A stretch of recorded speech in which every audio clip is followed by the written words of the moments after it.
এবার আসা যাক যে কার্বোক্যাটায়ন আর কার্বনায়ন সম্পর্কে আলোচনায়।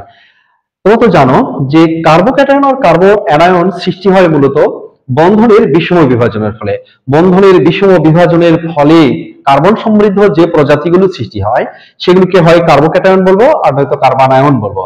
যদি এই ধনাত্মক চার্জযুক্ত হয় তাহলে কার্বোক্যাটায়ন বলবো, আর যদি ঋণাত্মক চার্জযুক্ত হয় তাহলে আমরা বলবো যে এটা হলো কার্বনায়ন। তো বন্ধনের বিষম বিভাজনের ফলে সৃষ্ট কার্বন সমৃদ্ধ ধনাত্মক যে আয়ন, সেই আয়নকে বলবো আমরা কার্বোক্যাটায়ন। এখানে আমরা দেখতে পাচ্ছি এটা হলো মিথাইল কার্বোক্যাটায়ন, এটা হলো ইথাইল কার্বোক্যাটায়ন। এই দুটা ক্যাটায়ন বন্ধনের বিষম বিভাজনের ফলে সৃষ্টি হয়েছে। অপরদিকে বন্ধনের বিষম বিভাজনের ফলে যদি এরকম হচ্ছে যে কার্বন সমৃদ্ধ ঋণাত্মক আয়ন সৃষ্টি হয়, কার্বন সমৃদ্ধ ঋণাত্মক আয়ন সৃষ্টি হয়, তাহলে আমরা সেটাকে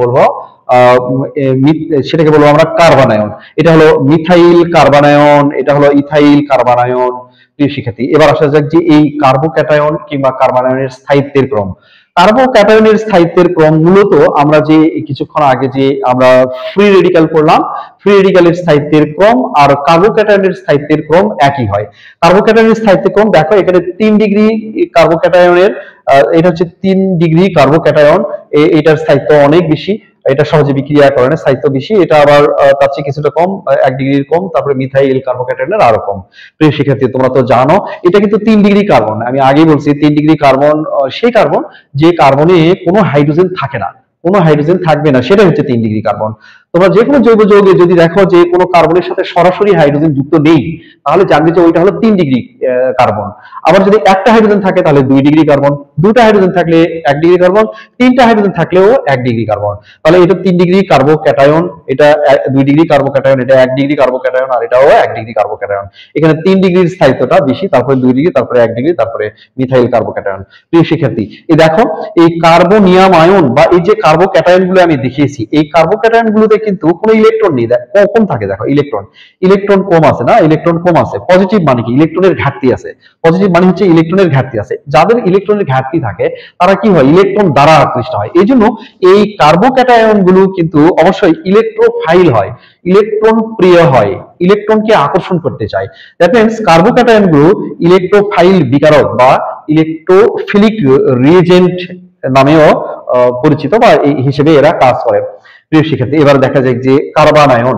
কার্বনায়ন হচ্ছে বন্ধনের বিষম বিভাজনের ফলে কার্বন সমৃদ্ধ ঋণাত্মক চার্জযুক্ত আয়ন। এখানে দেখো মিথাইল কার্বনায়ন, এটা ইথাইল কার্বনায়ন। এরপর দেখো স্থায়িত্বের ক্রম, এদের স্থায়িত্বের ক্রম দেখো just vice versa of carbocation. তাহলে ভাইস ভার্সা কি বিপরীত না? Vice versa. এখানে দেখো 1 ডিগ্রির স্থায়িত্বই কিন্তু বেশি, 1 ডিগ্রি কার্বনায়নের স্থায়িত্ব বেশি। তারপরে এটা হচ্ছে মিথাইল কার্বনায়ন, তারপরে এটা হচ্ছে যে 1 ডিগ্রি কার্বনায়ন, এটা 2 ডিগ্রি কার্বন, এটা 3 ডিগ্রি কার্বন। তোমরা আগের মতোই চিন্তা করো যে এটাতে কিন্তু কোনো হাইড্রোজেন নেই, না থাকলে কি হয়? সেটা 3 ডিগ্রি হয়। এখানে 1 ডিগ্রির স্থায়িত্ব বেশি আর 2 ডিগ্রির স্থায়িত্ব কম, 3 ডিগ্রির স্থায়িত্ব আরো কম। এখন দেখো এই যে এই কার্বনায়ন গুলোতে, সরি আমি এগুলোতে একটু চার্জ ভিন্ন দিয়ে দিছি, এগুলো সবগুলোই হবে নেগেটিভ।